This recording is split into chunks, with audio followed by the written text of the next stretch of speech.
Hello everyone, hope you are doing great. I'm doing well, and lately I've been busy with my summer classes. Tomorrow I have my final finance exam, and I took the time to make the video and do our other assignment. For the discussion, the composer I picked is a Mexican composer called Arturo Márquez. In the interview, one of the first things he mentions or he talks about is his childhood. He was born in Alamos, Sonora, a state here in Mexico, and he grew up in a very musical family. His dad was a musician, and although his mother didn't support him at the beginning, her mother didn't support him to become a musician, he ended up becoming a musician because he decided to dedicate to himself and do the thing that he loved, which was composing and music. Another interesting fact about the interview is that he mentions that he talks to us about his creative process, and he says that the piano is his main tool for composing. Also, he mentions that he started using computers, synthesizers, and music software many years ago, and he started using these tools, the technology, to make his orchestral writing much easier.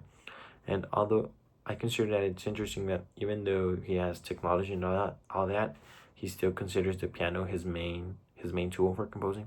I think it's very interesting. And he also talks about how the musical influences that shaped his style.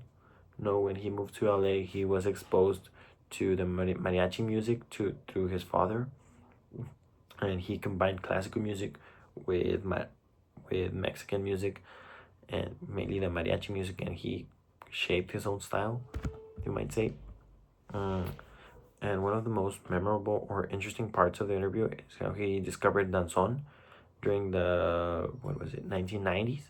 He visited dance halls and he became fascinated by that music style, and those experiences later inspired him to compose his work Danzón Number 2, which became one of his most famous and frequently performed works. At the end of the interview, he explains that he continues to find inspiration in personal memories, everyday experiences, and current social issues. I think that's something very interesting. Someone who composes music for a long time, in my opinion, like I would say 6, 7, 10 pieces max, and I would be out of ideas. But I think that it's interesting how he could still find ideas, although he has a huge career.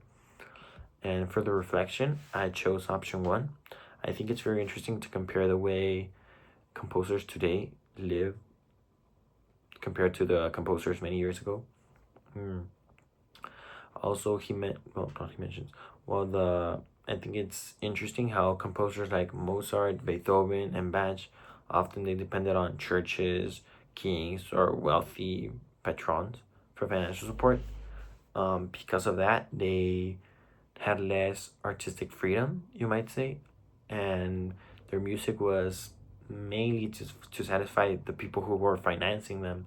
Today, composers like Arturo, they have way more opportunities. They could study in different countries. Technology helps them a lot.